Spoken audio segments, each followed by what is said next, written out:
All right, welcome back, everybody. Grumpy Enginerd World Headquarters. Grumpy Enginerd here.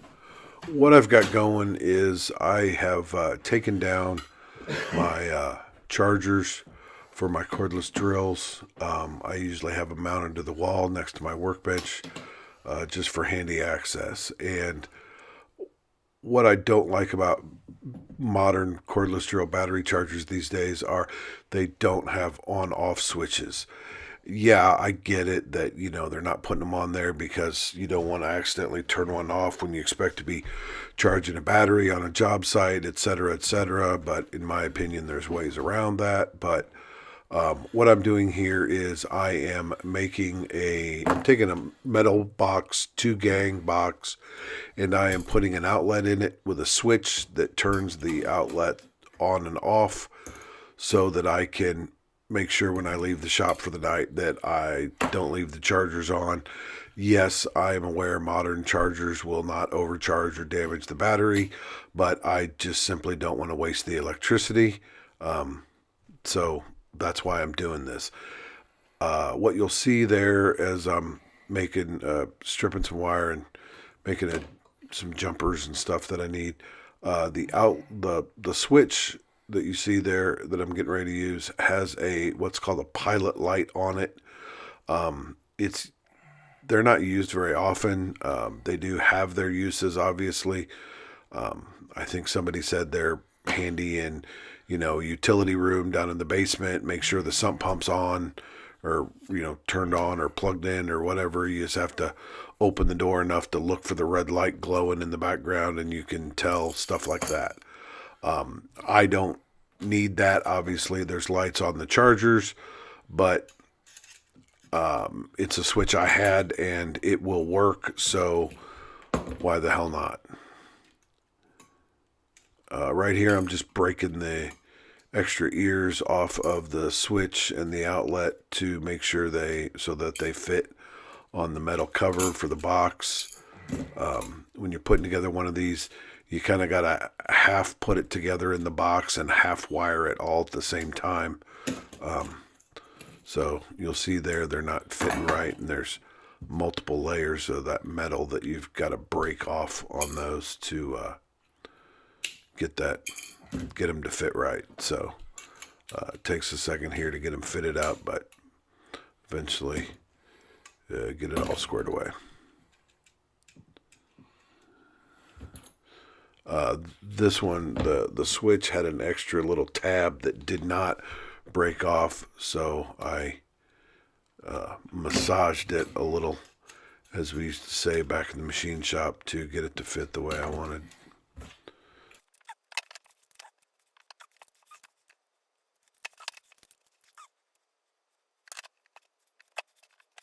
Here I'm just making some jumpers. I've got some terminals here with heat shrink tubing built into them. I'm just crimping them and heat shrinking them down on the wires. Make sure they're good and snug so that I can make the connections between the switch and the outlet.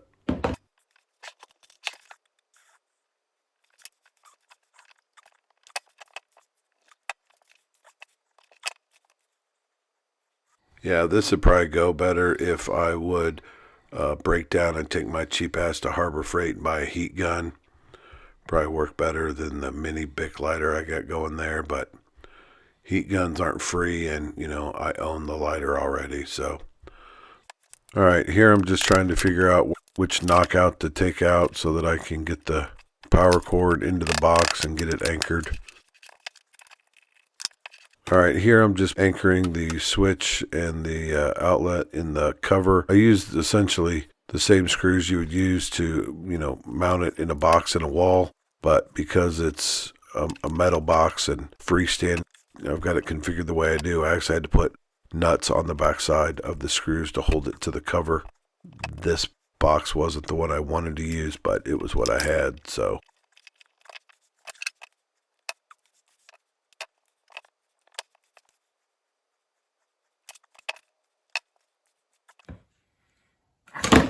That's hot. So, bitch is hot.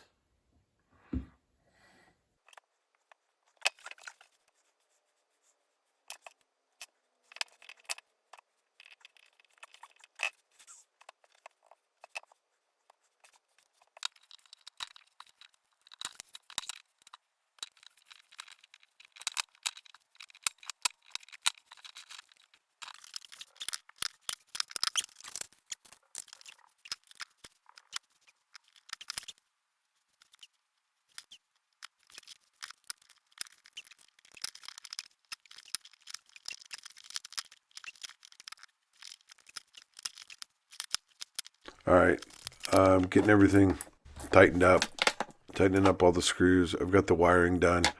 Just to be clear, because this is kind of a funky switch, there was a little more wiring than you would have to do. If you were just using a single pole switch, which is what I'd recommend, you just have to wire the white from the power cord, directly to your outlet. The black from the power cord goes to the switch, and then the switch goes to the black on the outlet, and you're just switching the hot wire is all you're doing. This took an extra bit because of that pilot light. Again, I'm not a licensed electrician, but using a regular single pole switch would make this easier.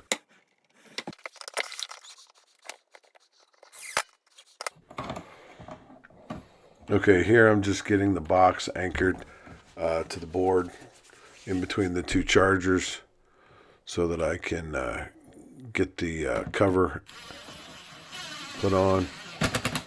Just used a couple of really short wood screws to in the back of the box to hold it down there. And now I'm putting the cover on the box. And if I can get things lined up there, I might get the cover on, looks like.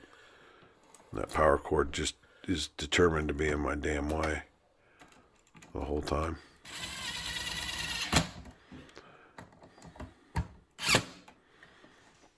All right, now I've got everything anchored, and I'm just plugging stuff in so that I can give it a quick test, make sure everything works here. All right, I've got the box plugged in with an extension cord.